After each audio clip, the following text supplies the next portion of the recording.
Oui, bonjour à toutes et à tous. Je suis Benjamin, le pasteur de cette église. Et je voudrais, avant de commencer, vous saluer de la part de l'église de Lyon, où j'ai été il y a quelques dimanches. J'ai vu une église rayonnante, une église en paix, une église qui est belle. Il faut être sûr que toutes les églises sont belles aux yeux de Dieu.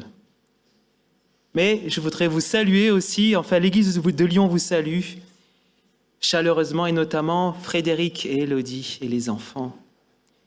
Et puis, je voudrais aussi vous dire, dimanche dernier, j'étais à l'église de Cannes, et là encore, une église rayonnante. Une église rayonnante, c'est possible. Et c'est beau à voir, et c'est beau à partager. Et pendant ma semaine de vacances, j'ai lu l'épître à Philémon. Et dans cette épître, il y a, une idée ou un verbe qui est ressorti, c'est le verbe affranchir. C'est vraiment un verbe magnifique, affranchir. Affranchir, c'est quoi?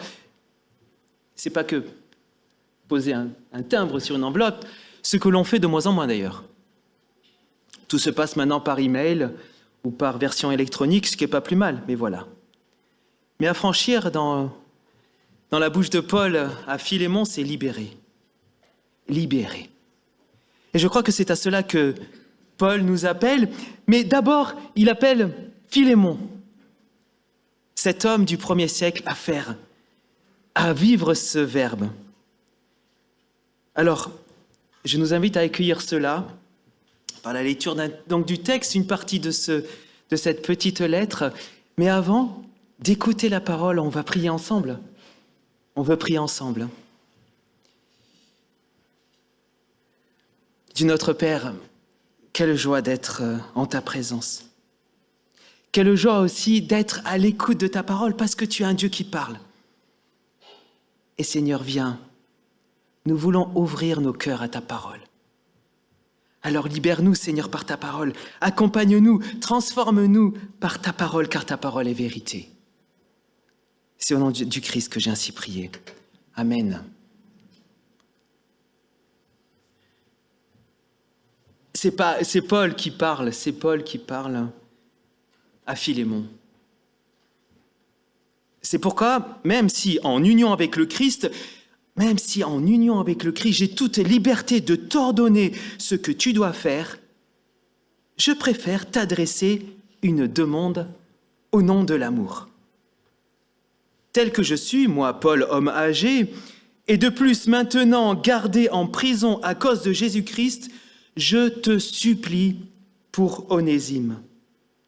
Il est devenu mon enfant Jésus-Christ ici en prison. Autrefois, il t'a été inutile, mais maintenant, il nous est utile à toi et à moi. Je te le renvoie, lui qui est comme une partie de moi-même. J'aurais bien aimé te le garder auprès de moi pendant que je suis en prison à cause de la bonne nouvelle pour qu'il me rende service à ta place. Mais je n'ai rien voulu faire sans ton consentement, afin que tu ne fasses pas le bien par obligation, mais de bon cœur. Peut-être Onésime a-t-il été séparé de toi pendant quelque temps, afin que tu le retrouves pour toujours, car maintenant, il n'est plus un simple esclave. Mais il est beaucoup mieux qu'un esclave. Il est un très cher frère ou un frère très cher. Et il m'est particulièrement cher, mais il doit l'être encore beaucoup plus pour toi, aussi bien dans sa condition humaine que comme frère chrétien. Si donc tu me considères comme ton ami, reçois-le comme si c'était moi-même. S'il t'a causé du tort ou s'il te doit quelque chose, mets cela sur mon compte. J'écris les mots qui suivent de ma propre main. Moi, Paul, je te le rembourserai. Je n'ai certes pas à te rappeler que toi, tu me dois ta propre vie. Oui, frère, je t'en prie. Rends-moi ce joyeux service pour l'amour du Seigneur. réconforte mon cœur, puisque nous sommes unis avec le Christ. Voilà jusqu'ici pour la parole de Dieu. À l'époque de Paul et à l'époque de l'écriture de cette lettre, la société tient sur un rapport un peu particulier, c'est le rapport maître-esclave. Et l'esclave, soit est considéré comme un objet, comme une chaise, comme une table, soit il est un peu plus estimé et capable même d'avoir des responsabilités, mais cela dépend du maître. Il y a l'esclave, il y a aussi le maître. Le maître, c'est l'homme libre. Ayant droit de vie, entendons bien cela, ayant droit de vie et de mort sur l'esclave. Le maître et l'homme libre a le droit de s'amuser, il a le droit d'aller aux jeux de cirque, comme on sait à l'époque. Il faut savoir qu'à l'époque, et ça aussi c'est très important, la notion de travail n'est pas valorisée. Et c'est pour ça que Paul, en Corinthiens, dira, en gros, moi j'ai travaillé aussi, j'ai fabriqué des tentes. Chez les Grecs, c'est pas très bien vu le travail. Mais par contre, dans l'écriture, dans le texte de l'Ancien Testament, la notion de travail est valorisée. Je voudrais revenir un petit peu sur le maître et l'esclave, parce que l'esclave, il y a une possibilité de l'affranchir, c'est-à-dire de le libérer. Oh, il faut dire qu'à l'époque, c'est quand même assez rare. Et l'esclave qui arrive vraiment à s'affranchir, c'est par exemple celui qui gagne aux Jeux Olympiques. La gloire est pour lui, l'argent est pour lui et la libération. Mais malheur à celui qui n'est pas le champion, car il restera esclave. L'époque est dure. Les rapports entre les hommes sont durs à l'époque. Mais c'est dans ce cadre-là que se passe la lettre et notre histoire. Il faut simplement revenir sur les personnages parce que c'est assez intéressant aussi. C'est certainement la dernière lettre que va écrire Paul. Paul est en prison, certainement à Rome. Il a la possibilité d'avoir des visites, on va revenir là-dessus, mais c'est un vieil apôtre. Il écrit pour Onésime. Alors c'est intéressant parce que Paul va faire un jeu de mots. Onésime, ça veut dire utile. À un moment donné, vous avez vu, il n'a pas été utile pour toi, inutile, il y a des jeux de mots là. On pourrait aussi comprendre et traduire, et c'est terrible, Onésime, c'est aussi comme un outil. Je parlais tout à l'heure des esclaves objets, Onésime peut-être était un objet. Nous avons Paul, le vieil apôtre, nous avons Onésime, et il y a Philémon, que nous découvrons aussi. C'est certainement, et nous le comprenons, le maître d'Onésime. Ce que nous apprenons aussi à la lecture, c'est qu'il y a une église de maison dans la maison de Philémon. Il faut imaginer les maisons grandes à l'époque. Donc elles pouvaient recevoir plus de 50 personnes, ces maisons. C'est pas mal. Je ne sais pas si vous avez un salon qui peut accueillir 50 personnes, mais à l'époque, en tout cas dans la maison de Philémon certainement, il pouvait accueillir plus de 50 personnes. J'ai un peu installé le décor, mais il me semblait important de l'installer. Parce que maintenant, il va y avoir quelque chose qui va se passer. Il y a une crise. On pourrait dire ça comme ça dépend de quel côté on se place. Onésime, l'esclave, va s'enfuir. Et certainement, on le comprend à travers la lettre, en volant son maître. Ben oui, comment va-t-il subvenir à ses besoins, le pauvre, quand même? C'est un esclave. Il a dû piquer de l'argent dans la caisse de Philémon. Mais en se libérant lui-même, en s'enfuyant, Onésime risque la mort. Tout esclave qui s'enfuit, se libère tout seul, est condamné à la mort. Donc on va jouer gros dans cette lettre, il faut l'entendre. Il sera question de vie ou de mort. Onésime part vers Rome, et là, il entend certainement parler d'un apôtre qui s'appelle Paul. Et une rencontre va avoir lieu. Paul va accueillir Onésime dans la prison, il pouvait le faire à l'époque. Il faut imaginer comme s'il avait une espèce de bracelet, comme on dit maintenant. Sa maison, Paul, est tout le temps gardée par des soldats. Mais il peut rencontrer des gens, et là, il va accueillir Onésime. Mais là, c'est un accueil quand même risqué, parce que toute personne qui accueille un esclave qui s'est enfui risque une amende de 50 000 sesterces. Toute personne qui accueille un esclave qui s'est enfui risque une amende de 50 000 euros. C'est quand même pas mal. C'est risqué, à la fois pour Onésime et à la fois pour Paul, de s'accueillir. Mais parfois, dans la vie, il faut prendre quelques risques. Et Paul accepte, et Onésime accepte. Et Paul n'oublie pas qu'il est un apôtre. Et que va-t-il faire ? Il va prêcher l'évangile. Il va parler de Jésus-Christ. Il va parler de Jésus-Christ à Onésime, et que va-t-il se parler dans cette place gardée, on pourrait dire ça comme ça ? Onésime va devenir chrétien.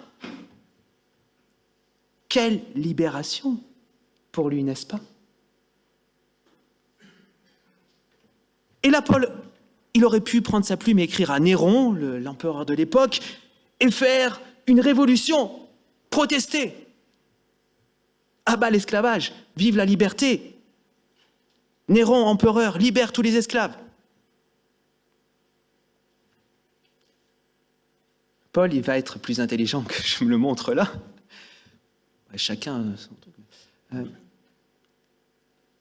Il va faire quelque chose de sublime. On pourrait dire qu'il va miner le système de l'intérieur. Parce qu'il va convoquer une valeur sublime que Philémon connaît. C'est la fraternité. Au nom de Jésus, la fraternité. La révolution de l'Évangile se passe dans le cœur des hommes. Elle se passe dans le cœur des hommes et des femmes qui sont devenus chrétiens. Cette révolution peut-être est un tout petit peu plus humble, mais elle est profonde. Elle va mener loin. Elle change tout, cette révolution intérieure de la fraternité selon le Christ. Elle change surtout les rapports entre les hommes, avec un grand H. Et j'espère qu'elle change aussi les rapports entre les hommes et les femmes. Non ?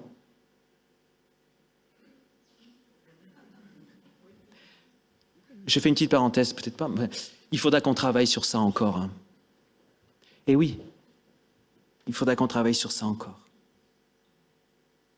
Mais pour Onésime, pour Philémon, pour Paul, maintenant le Christ est là au centre.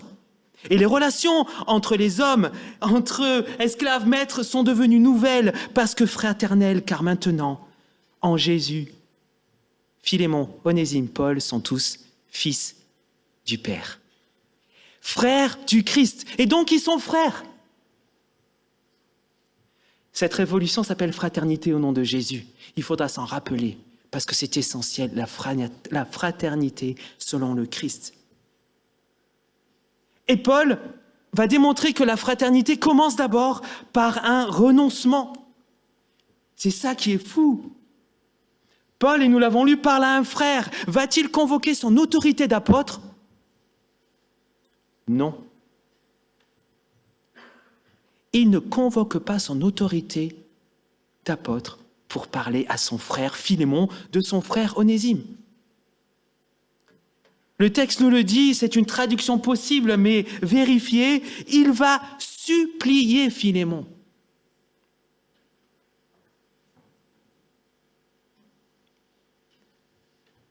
Il renonce à son autorité d'apôtre pour parler de son frère. C'est quelque chose quand même. Je crois que le renoncement est d'une valeur grande, peut-être difficile à accueillir, mais de l'Évangile. L'Évangile nous appelle à renoncer. Et là, Paul va d'abord renoncer à son autorité d'apôtre. Ça montre quand même, je dirais, une certaine liberté. Et c'est ça qui est beau. Parce qu'on sent que Paul, il ne fait pas ça forcé, obligé, apeuré. Paul est libre d'écrire à Philémon. Paul est libre de renoncer à son autorité apostolique pour convoquer la fraternité, pour convoquer l'amour au nom de Jésus. Et d'ailleurs, cette liberté est tellement forte que Onésime va aussi retourner chez son maître. Quel renoncement quand même. Onésime va retourner chez son maître. C'est un risque énorme. Et on pourrait dire, et je dis cela, au nom de Jésus, il va renoncer, il va y aller. Au nom de Jésus, il va renoncer à sa fuite, renoncer à cette liberté-là sociale, et il va aller vers Philémon. Et là, je me suis posé la question, mais comment est-ce qu'il a pu faire? Alors oui, il a été libéré en Christ, mais j'ai une proposition à vous faire. Paul a dû parler de manière admirable de Philémon à Onésime. Paul a dû parler de manière admirable de Philémon à Onésime. Et j'entends Paul, Onésime, laisse-moi te parler de mon frère Philémon. J'ai quelque chose à te le dire. Et là, j'ai juste pris l'introduction de la lettre en imaginant que Paul parlait à Onésime de Philémon. On le lit ensemble? Onésime, tu sais, toutes les fois que je prie, je pense à Philémon. Et je remercie mon Dieu, car j'entends parler de son amour pour tous les croyants et de sa foi au Seigneur Jésus. Et je demande, Onésime pour Philémon, à Dieu que la foi qui nous est commune soit efficace en lui pour qu'elle fasse mieux connaître tous les biens que nous avons dans notre vie avec le Christ. Son amour m'a grandement réjoui et encouragé, car il a réconforté le cœur des croyants. Voici comment Philémon est évoqué pour Paul. Et j'imagine aussi, et on l'entend dans cette lettre, combien Paul parle admirablement bien de son frère Onésime.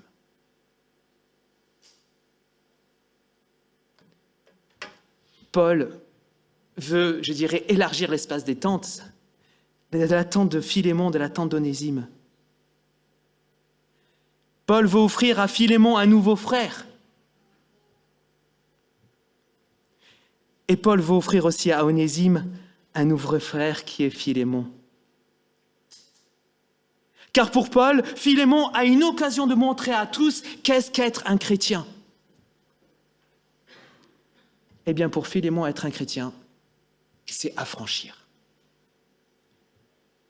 Libérer Onésime de son statut d'esclave devant tous, et particulièrement, et avant tout, et spécifiquement dans l'église de Philémon. Il va lui dire, cela au verset 20, « Oui, frère Philémon, c'est moi qui rajoute cela, mais oui, frère Philémon, je t'en prie, rends-moi ce joyeux service. » Petite pause, c'est un jeu de mots avec Onésime, service, outil, utile. C'est pour ça que j'ai mis entre parenthèses. Pour l'amour du Seigneur. En gros, Paul dit, affranchis Onésime devant tous, c'est la manière que tu vas montrer que tu es un chrétien.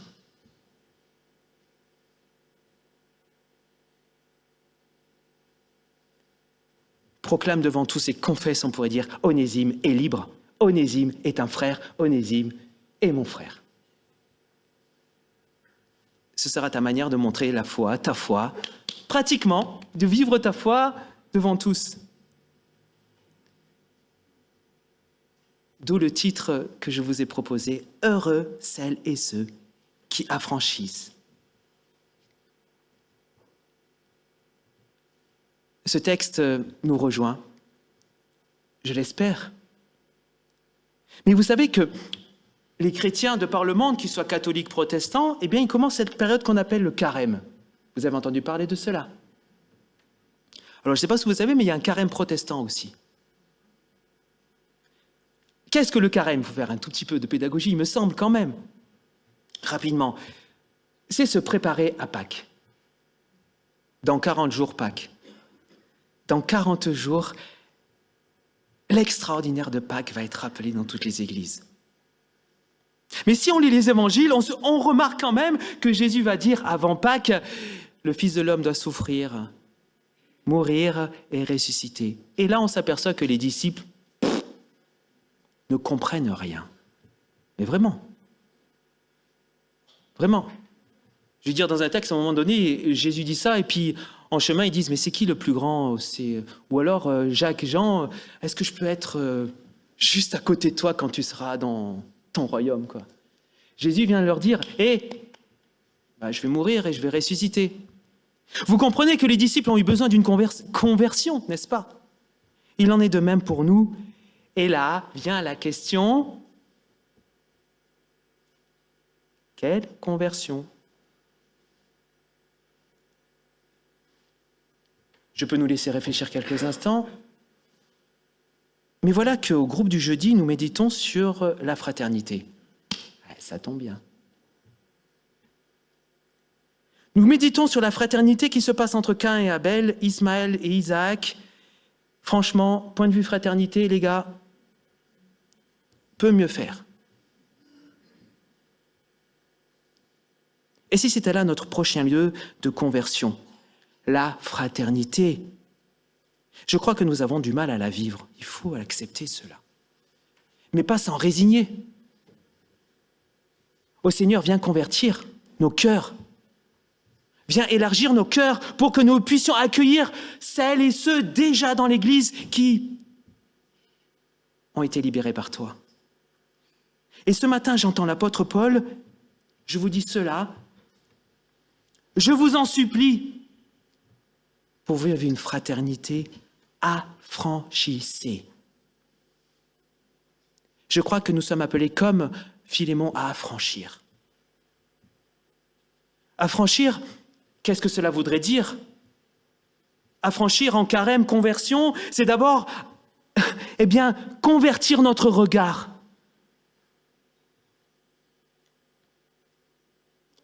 Adopter sur mes frères et sœurs un regard de grâce. Renoncer aux regards réducteurs, partiaux. On pourrait même s'acquitter d'un regard de grâce. Ça se voit très vite quand on parle à quelqu'un sans regard ce qu'il dit. Je me trompe ou pas? Alors, je demande simplement au Seigneur qu'il nous travaille afin que nous ayons un regard qui reflète la grâce déjà. Conversion de regard, premier point. Deuxième point, conversion de parole. Je suis vraiment émerveillé de la façon dont Paul parle de Philémon et comment Paul aussi parle d'Onésime. Il faudra, je crois, renoncer à certaines paroles pour pouvoir parler avec la saveur de la grâce. Vous savez, il y a deux mots qui sont toujours, voilà, je l'ai dit d'ailleurs, qui sont terribles, c'est jamais. Tu vas jamais y arriver. On entend ça parfois, non? Et les pédagogues, on sait, en tout cas, je l'ai été un tout petit peu, jamais on va barrer ça. Parce qu'imagine devant un enfant, tu ne vas jamais comprendre ce problème. Et donc après, ils vont voir des psychologues parce qu'ils ont ça encore. Oui. Le deuxième mot qu'on devrait bannir de jamais, c'est toujours. Quand on parle de relation, je parle de fraternité ici, de conversion de parole. T'es toujours le dernier. Vous l'avez entendu cela peut-être. Pardonnez-nous si on dit cela parfois. J'aimerais tant, et je le dis pour moi évidemment, qu'on puisse s'inspirer de la façon dont Paul parle d'Onésime à Philémon. Et comme Paul parle de Philémon à Onésime, il a, l'apôtre, une haute estime en parole de son frère et de sa sœur. Que nous puissions redécouvrir une manière positive de parler des autres. Une parole, je dirais, assaisonnée de sel de la grâce.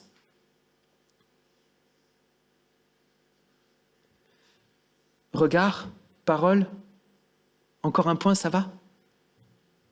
L'écoute. L'écoute. Je crois que c'est devenu très compliqué d'écouter les autres. Parce qu'on est plein de... Je veux dire, notre monde en ce moment, c'est compliqué quand même. On arrive avec nos soucis, on allume la télé ou on écoute, maintenant la télé, on la voit moins, mais ça dépend des générations. On regarde notre portable, c'est pas possible. Je crois et j'aimerais travailler là-dessus sur ce qu'on appelle l'écoute active. Vous connaissez l'écoute active? Ça vous dit quelque chose? Ouais. C'est lié aussi à la communication non violente. C'est beau quand même. Je dirais, dans l'écoute active, c'est d'abord accueillir l'autre. Et pour vous, l'autre, c'est le plus important. Accueillir l'autre tel qu'il est. Renoncer aux réponses toutes faites.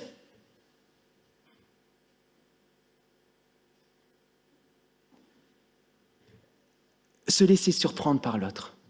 Et pour se laisser surprendre par l'autre, il faut écouter l'autre. Et ce que j'aime beaucoup, je crois que Jésus pratiquait l'écoute active, c'est qu'il ne bombardait pas de versets. D'abord, il posait les bonnes questions. Il laissait l'autre parler. Vous comprenez ce que j'essaye de vous dire par rapport à l'écoute active? Dans un dialogue, c'est d'abord l'autre qui est important. Laissons parler l'autre. Posons des questions. Laissons-nous surprendre par l'autre. Et peut-être ne répondons pas trop vite. Vous savez, des fois, dans un dialogue, on a déjà les réponses toutes faites. Ça y est, c'est parti. Attends, écoute. Et peut-être aussi reformuler en jeu. Voici ce que j'ai compris de ce que tu m'as dit.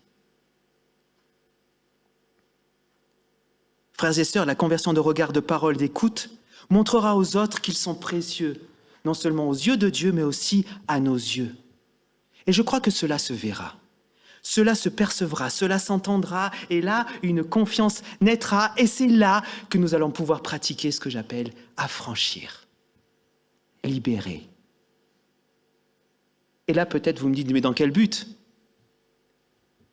Alors je l'ai déjà dit, et j'ai bientôt fini. Mais c'est comme ça qu'on va montrer aux autres qu'on est chrétien. Oui, c'est exactement comme ça Paul a montré et a demandé à Philémon de montrer qu'il était chrétien en affranchissant Onésime. Mais l'autre but aussi, je crois, c'est qu'il y a un projet, c'est que l'Église soit l'Église du Christ. Et je crois que quand on lit les épîtres, Paul est passionné de l'Église parce qu'il sait que c'est le lieu unique au monde où on peut célébrer, où Dieu même aime regarder la célébration de la victoire du Christ sur la mort, le mal, sur les prisons, sur les enfermements.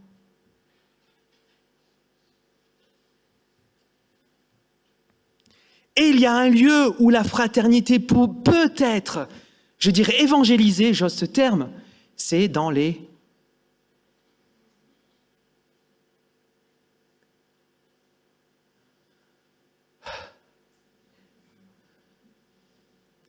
églises. Parce que c'est là qu'il y a une fraternité qui libère. Et je crois que Philémon en est la preuve. Et même Onésime en est la preuve. Parce que tous les commentateurs s'accordent pour dire qu'Onésime sera épiscopos. Ça le fait quand même. C'est-à-dire évêque, c'est-à-dire membre du conseil de l'église de Colosse. Un esclave qui est devenu évêque. Où peut-il se passer cela? Où cela peut-il se passer? Où cela peut-il se passer? Dans quel lieu un esclave peut-il devenir évêque? Mais dites-le, c'est dans l'Église. Grâce à Paul qui a parlé au nom de Jésus. C'est donc possible. Alors je vous laisse et je me laisse aussi cette parole. Heureux celles et ceux qui affranchissent, heureux celles et ceux qui fraternisent au nom de Jésus. On y va? On va le pratiquer? C'est ma prière, ma supplication de pasteur, mais aussi mon espérance. Amen.